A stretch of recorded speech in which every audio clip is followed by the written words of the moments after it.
Don't mind me, guys. Just introducing myself to the neighbors. Are you ready for a story? Let me ask you a question. Have you ever heard a story so unbelievable you just had to verify it? Well, warm up your Wikipedia and crank up the Google because this one's a doozy.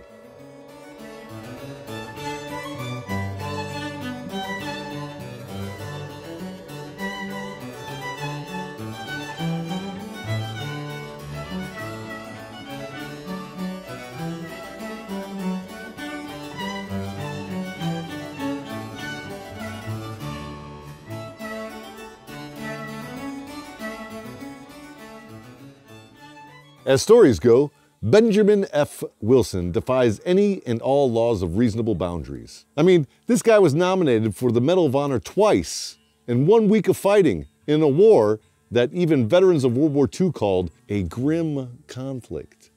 Wilson was born in Vashon, Washington in 1921 and was at Schofield Barracks when the Japanese attacked Pearl Harbor. It's said that the troops stationed at Schofield mounted the rooftops of their barracks and fired their rifles at the Zeros in defiance. I wouldn't be surprised if Wilson was one of them, and you shouldn't either. At the war's end, he resigned his commission and returned to Washington. But this is a man with a warrior spirit. And fucking around in a lumber yard with his glistening pecs in the dawnlight. Oh my God. And fucking around in a lumber yard with his glistening pecs in the dawn light as his shirtless and sweaty form heaves giant logs over his seductive shoulders wasn't homoerotic enough. So, 9 months after leaving the army, he re-ups as an enlisted man. Then in June of 1950, Kim Il-sung invades South Korea and pretty much rampaged all over the southern portion of the peninsula, which America took personally. Eventually, the UN liberated Seoul, and the victorious Allies pushed the enemy back to the Chinese border. Then the Chinese decided to plant their dicks in the annals of history.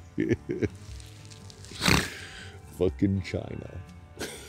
China, China, China, China, China, China, China, China, China, China, China now, China, China. But they crossed the border with a zillion troops. Enter the US 31st Infantry Regiment, of which Wilson was the first sergeant of Company I. On the 5th of June in 1951, Wilson and his men got the order to retake a crucial hill overlooking the Allied positions. Bit of trivia for you, the hill in question was known as Hell Hill, because Puppy Paste Hill and Dick Rip Ridge didn't quite describe how bad it sucked. Hell Hill was a steep hill with an open approach, devoid of cover and concealment, and was heavily fortified. It was garrisoned by hundreds of NK and MPLA troops. Wilson had waited a long time to see combat, and today he'd get it. He took a deep breath, 550 corded his brass balls to his non-sidearm thigh, and resolved to show the world why you simply don't fuck with guys with glasses! The assault commenced under a rolling artillery barrage. Allied machine guns, mortars, and close air support pounded the hillside as Wilson and his men charged across the dead ground on the approach to Hell Hill. Upon reaching the foot of the hill, Wilson made peace with his God and roared to his men, "Follow me!" And thus began the charge up Hell Hill. This wasn't a calm shoot, move, and communicate situation. It was a balls-out bum rush straight into the enemy, and Wilson dove into the nearest trench. He came face to face with a fire team of North Koreans and killed them all at point-blank range. The trench was then cleared of the enemy, which is an army euphemism meaning everyone in the trench was shot, stabbed, burnt, crushed, bit in the trachea, got their head smashed in with a big fucking rock, or beat to death with helmets, fists, or really bad fucking jokes. Once his company regrouped in the first trench, Wilson consolidated his ragged men and ordered them to fix bayonets. It was time to push upwards. Wilson led the charge, this time with his rifle and a Bowie knife. Ever had a guy with glasses charge at you with a Bowie knife and murderous intent? It'll put some hair on your chest, kids. Let me tell you, despite heavy enemy fire and fanatical resistance, Wilson and his men killed over 30 Chinese and North Korean troops before the enemy was able to consolidate their collective testicle mass to a respectable 10 ounces. And with those 10 ounces of balls, they countercharged.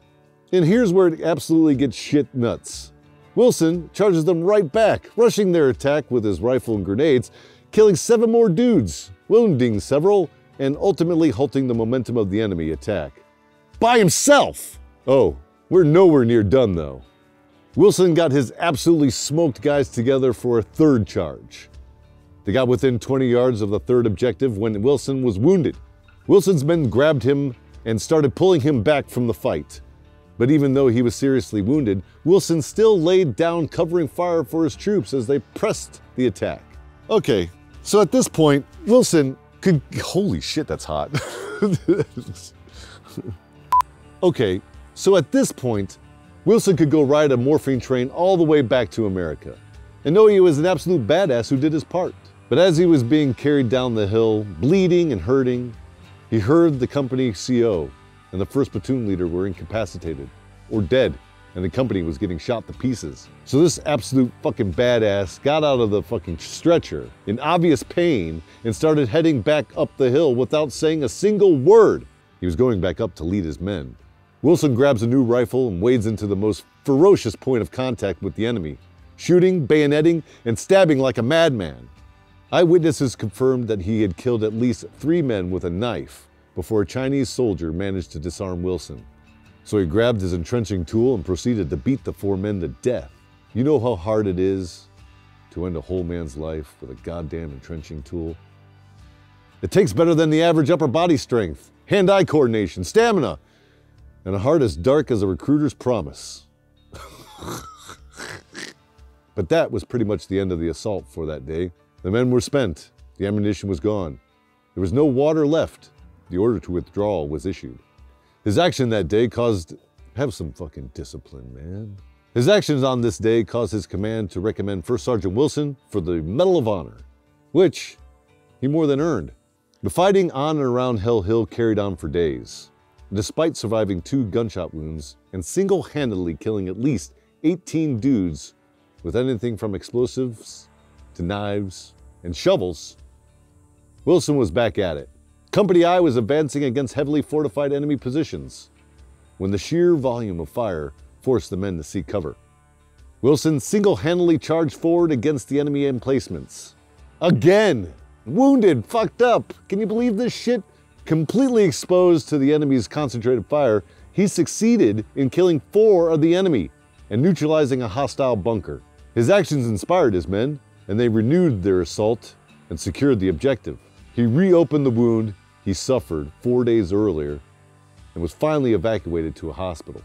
He was again recommended for the Medal of Honor, but Army policy prohibits any man from being awarded more than one, so instead, Wilson was awarded the Army's second highest award, the Distinguished Service Cross.